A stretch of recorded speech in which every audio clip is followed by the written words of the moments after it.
Welcome back to another episode on Alaka'i, the podcast. My name is Lexi Langley. I am one of your hosts today. We also have Hadley and Eli on today. Say hello, you guys. Hello. Hello. So happy to have all three of us on here for this episode. So today we are going to be talking about the strenuous living circumstances being a college student here in Hawaii. And we have brought on a student that has a definitely strenuous living circumstance that he experienced. We have Mac Tyra. Mac, will you introduce yourselves to us? Yeah, my name is Mac Tyra. I'm happy to be here. I'm from Las Vegas. I've been out here in Hawaii for almost 3 years. I'm studying biology, so I can go to more school when I graduate. Very nice. Still don't really know what I want to do, but I'm just going to school. That's okay. I love it out here. I like to surf, skate, play music. I play guitar. I don't know. A little bit about me. He's also in a band called... Yeah. Cool. You guys, a little sidestep from, we just started a band, Heatstroke. Yeah, so keep posted. We're going to be playing some stuff. Follow us on Instagram at Heatstroke. Awesome. Cool. Little He self-plug. dropped the ad. He dropped the ad. I had to. Go for it. Awesome. Well, so how many semesters do you have left, Mac?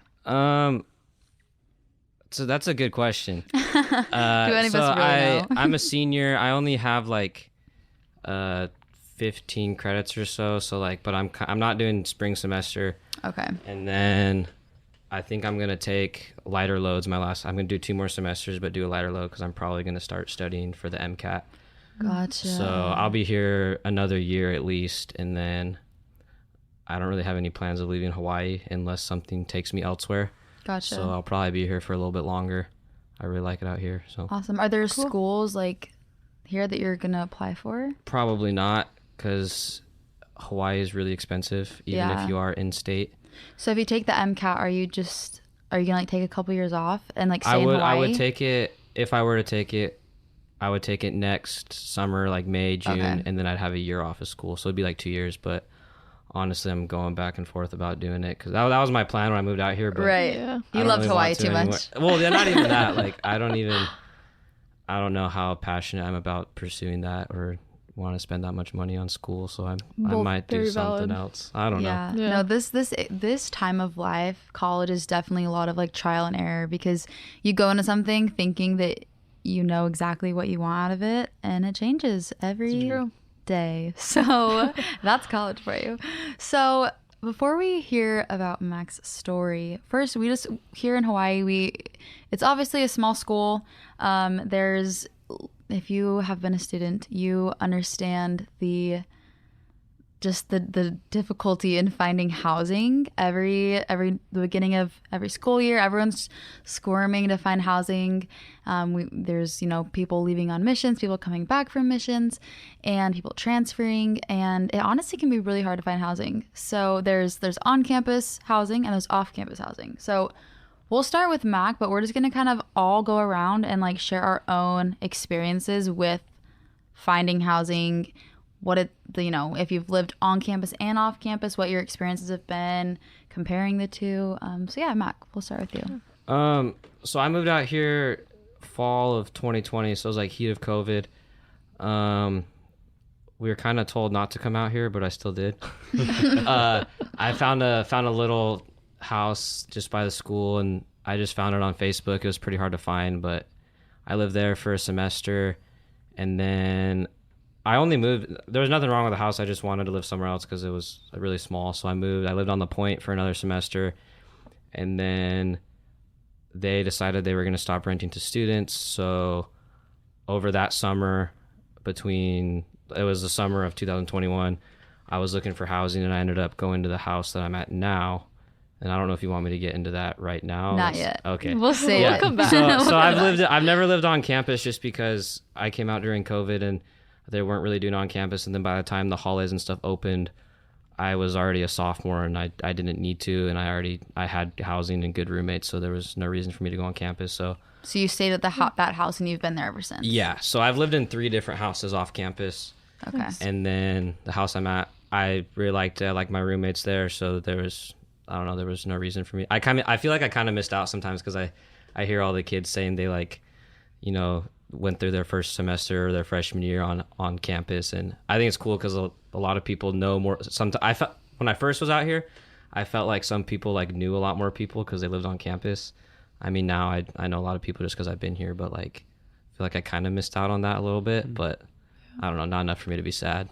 Yeah, 100%. Totally. You do meet a lot of people on campus. I think that's one of the benefits to it. Absolutely. For sure. Yeah. Hadley, do you want to share your experience? Yeah, I lived on campus my first, I guess, semester and a half, because halfway through my second semester, COVID happened. Oh, so I moved back to the mainland for a little bit. And then I came back out a year later and moved off campus. And I've only lived in 2 houses off campus. The first one, my landlord wanted to not rent to students anymore. But she told us like 8 weeks before the semester was over. Was it like a winter semester or spring? It was a winter semester. So you had to find housing for spring? For spring, yeah. Oh. And it was like a freaking nightmare. Yeah, and it's hard too because, I mean, I know you were a student, but yeah, we did get a lot of we still do. During COVID, there was like this spark of like non-students coming out, and like no hate to the non-students, we love you guys, but it is hard for students because especially girls, there's a lot of girls here on the island, and so it's like finding housing, especially in spring, because I know a lot of people were coming that spring semester because, you know, other schools were out during their break, and it was affordable housing in Hawaii, so why not move out here? Yeah, it was rough. And like even going around looking for places to move into, like I went with a couple of my friends to look at this one place, and I kid you not, it was, I don't even think it was supposed to be an apartment. It was literally like looked like a makeshift thing under a house. Oh no. And they were like charging people like $700 to live there. Oh my god. And I was like, this is, there's got to be better. Yeah. And there was, thankfully, but yeah, it can be hard. Finding off-campus housing is hard for girls, especially. I mean, I'm sure for guys too, but yeah, and in a small town too, where it's not. It's true. I wouldn't say it's a very like industrialized city. Well, like affordable too, right? The other problem is like, especially compared to like Utah or other places, you actually get like an apartment. Right. Like a lot of like, we live in houses. You here. live in people's houses. Like the house I lived in, I was living on the bottom floor of someone's house. Like it had like a middle floor that you walked in on, then the bottom floor was students, but we like shared the kitchen with the family. Yeah, I hear about that a lot. It's just weird, like you don't really hear about that in other places, or you live on like some unit in the backyard, and it's just it's an interesting place. Like, and we won't drop any names of houses out of confidentiality, but it is interesting when I was first here, you start saying all the names of the houses, and all my friends in Utah and other places are like, what are you talking about? And so being true. a student here, it's like, oh, it's the blank house, it's the blank house. Like there's houses here. I mean, I feel like I can say this name because it was 30 years ago, but my dad, both my parents went to school here, and he had a roommate named Rudy, and their house didn't have a name, so they started calling it Rudy's house. And then his friend Rudy moved out. And then it was Rudy's house for like the longest time. So it was just like, it's been going on for a long time. Well, it's always like something that happens at the house, like that like gives it that name, I feel like sometimes. Which, speaking of, we'll get in. We have heard that you were in a little bit of a situation with off-campus housing and getting scammed. So do you want to share a little bit about that experience? Yeah. So it was last summer.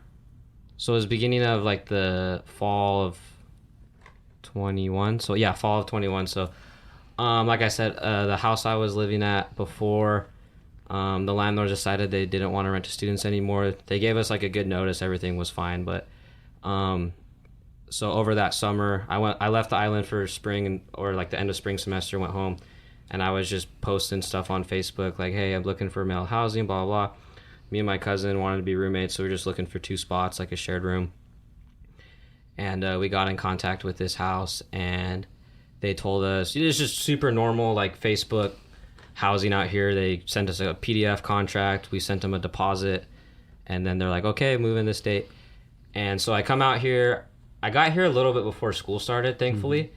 Like, it was like August 20th. It was like a week and a half, 2 weeks before school started. Gotcha. Shout out to my mom. She bought the cheaper plane ticket and got me out here earlier. And so I get there, and I'm trying to get in contact with the landlord, and there's like no communication whatsoever. Like I was like, hey, I'm going to get here late, whatever night. Like, is there a way for me to get in the house? nothing. And so I was like, okay. So I just crashed at a friend's house that night because he had some they had some spots because friends were just out of town or home. And so I crashed with him, and then we just went over there and just to the address, because I had the address, and there were 7 spots in the house, and I think there were 3 kids staying. So there was a couple new spots, and nobody knew I was coming. Like the landlord had no idea I was coming. I had been in contact with the quote unquote property manager. Oh man. And so he's like, I didn't know you were coming, blah, blah, blah, but there's spots, so you can have a spot. And then I was like, well, my cousin's coming too. Can he have a spot? And he's like, yeah, your cousin can have the other spot. Nobody else moves in.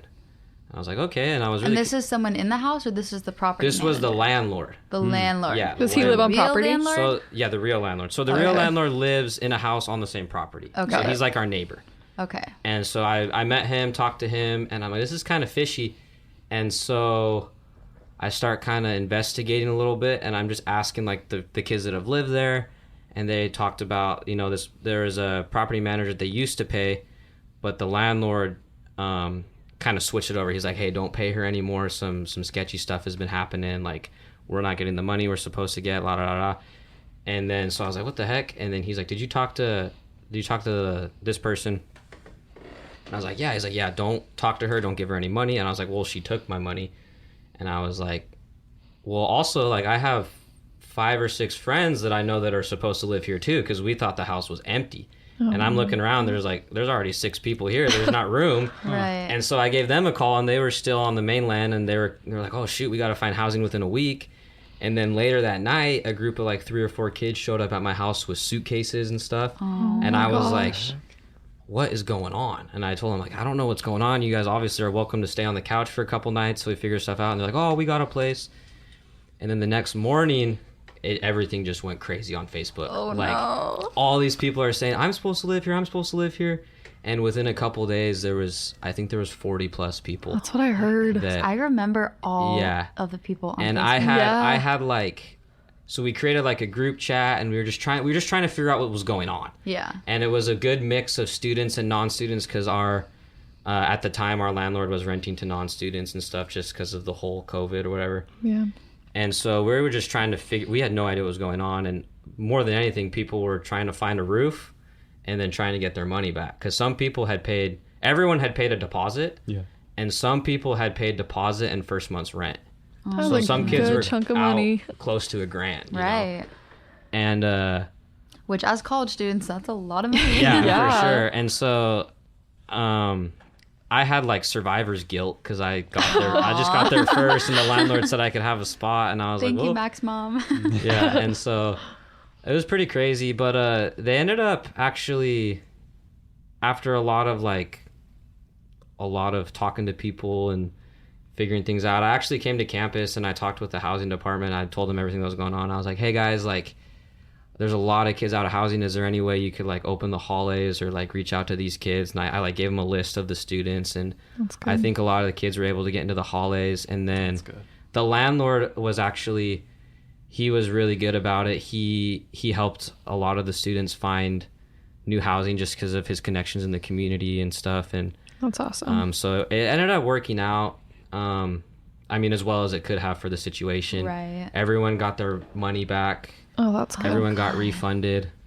I don't know exactly what happened to the person that was scamming, because I mean, in reality, on Facebook, she just had pictures of the house and a contract, because that person used to be the property manager, so they had done that 100 times. This is the house, sign the contract. And so, but it made me kind of think, like, just kind of be careful, like. Absolutely. And after that, like, I know some other people that I helped find housing out here from the mainland, and like I actually went and checked out the houses, made sure they were real people. Yeah. And so just like, if people are looking for housing out here, do your best to at least get on the phone with the person, maybe like a FaceTime call, or because my only communication with this person was text before I came out. So it's good to make sure it's a real person that's actually in Hawaii, and a little PSA safety out there for yeah, people. no, finding houses. absolutely. Especially because like that was right in the middle of COVID, so a lot of people are just kind of. It wasn't a super normal situation, anyways, and so it was really easy for someone dishonest to take advantage of that situation, and people always. I have friends from back home always asking me like, "Oh, I want to move to Hawaii, blah blah," and it's like honestly. The best way to find housing, in my opinion, is just like genuinely through word of mouth and like hearing through a friend. I mean, I was able to secure the housing that I'm in right now because last February I had heard that a girl in the house was leaving and graduating, and so I contacted the landlord and asked if I could, you know, have the contract in fall if I found someone for just the summer. And so it's like because a lot of us, I think as you get older, maybe you start to stay in the summer, but I feel like I don't know, it's pretty common for people to go home in the summer and, you know, work and it's save hard money. To, like, and sublease and do all that. Yeah, especially with student housing, because it's like, okay, I want to sublease this, and most students go home, and it's the non-students that want to come for the summer, so it's hard. Yeah, it's cool, though, because I've been in that spot a year and a half now, and, like, aside from that whole, I guess, scam, whatever you want to call it, it's been super awesome. Like, our landlord is really nice, our property manager is awesome, and some other people that help out with the house, like, they actually, like, over summer, I told her, I was like, hey, like, I'm going home for 2 months. I'm probably just going to pay for my spot, just keep it, like, just so I can keep my stuff here.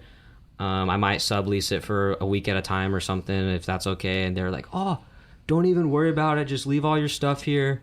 And I was like, seriously? And they're like, yeah, don't even worry about it. Just, we'll hold your spot. Don't even worry about rent. Wow. So I left my car there. I left all my stuff in my room and like didn't pay rent for 2 months. Oh my goodness! So stop it! That is so nice. It was so nice. It saved me a lot of money and like they're awesome. Like I will, as long as I'm in Hawaii, I'm not leaving that house. Like it is definitely shouldn't. That is so nice. And then like all the roommates there are like super good roommates, super fun. So like I'm super grateful that like I got there. But I'm kind of sad for all the other people that, because I know a lot of people that I got in contact with too, that weren't students, they just didn't even come to Hawaii. They just were like, oh, give up, like they can't find a spot. They're just bummed, but like it was a bummer. But it is such a blessing to like when you find those hidden gems of housing. And like, for example, I'm graduating and I feel like my housing situation was kind of a steal, and now I'm like graduating and I'm leaving and I'm like, who so many people are interested in taking over my, you know, my spot in the house that I'm at, and I'm like, I want everyone to be blessed, but really it can't, you know, you just have to kind of. I was thinking too, like a good landlord makes such a difference. Like such a difference, because I remember my first landlord, like she just would like always, this was like another thing I guess we can talk about, safety, because she like, her and her husband would just like walk into our house and like not tell us they were coming over. And like her husband was totally like in the kitchen one morning and I came downstairs for breakfast and I was like, what you doing here? And so just like, obviously that wasn't safe, but just having a good landlord like changes the game. Good relationship. Good communication too. Like, obviously, you know, there is a transactional relationship because you are paying them to stay at the house, but but we are still a community at the end of the day, and because again, being a college student here at BYU-Hawaii is so unique because it's a small town. You see your landlords at church, at the temple, like, you know, on walks, and so it's like it's such a different experience. And like the relationships are different than any like normal business type transaction of I pay you rent and you make sure my living conditions are kept up, you know. But yeah, anyways, well, I'm not sure if there's anything else to add to that other than stay safe out there, guys, and just make sure that your housing is secure. And there's of course the BYU-Hawaii Facebook page, I'm sure a lot of people are aware of. And shout out to Mac for going to housing. That was really nice of you. Help each other out. You know, if you hear of places, reach out to your friends. Living in the holidays is great. Can I add something? Yeah. Please do. Be a good roommate. Absolutely. I know not everyone's perfect, but try to clean up after yourself. Be nice. Be considerate. Because it makes a big difference for just the overall enjoyment of living in a home. Absolutely. Very true. We all come from not like different families, different cultures. And so just be respectful of, you know, wash your dishes. Don't leave food on the counter. Like if you have friends over, don't keep the noise down. Keep the noise down if it's after 11 o'clock, like maybe even 10 on weeknights. That's true. But yeah, I would also add, piece of advice, have good relations. Like try your best if you can. Have good relationships with your roommates, because it, at the end of the day, like all of us out here, we're so far away from our family, and you know, we've all had our fair share of like tough roommate situations, but make the most of it, because they really are like your family. So it's who you're living with. Not everyone is blessed to have that situation, but sounds like, Mac, that you are blessed. You feel blessed with your roommate situation. Yeah, for sure. I also am so blessed with mine. I hope you guys are as well, Eli and Hadley. No, But yeah, well, if anyone else has any other words of wisdom to share, go right ahead. If not, I think we'll wrap up this episode.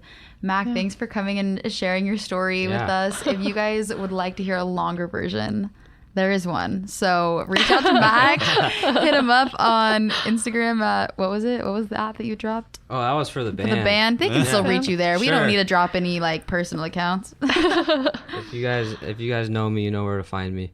If you don't know him, then maybe you will not get to find out the real story. So meet him. Maybe you should. Maybe you should meet him, become his friend, and then he'll tell you.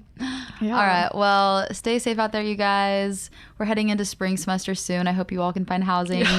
And those that will be back in the fall, I'll be praying for you to find housing. But yeah, have a great rest of your semester in your secured housing. And yeah, be a good roommate. Be careful on Facebook and other internet things to find housing. And yeah, that's it. Bye, guys. Bye. Bye.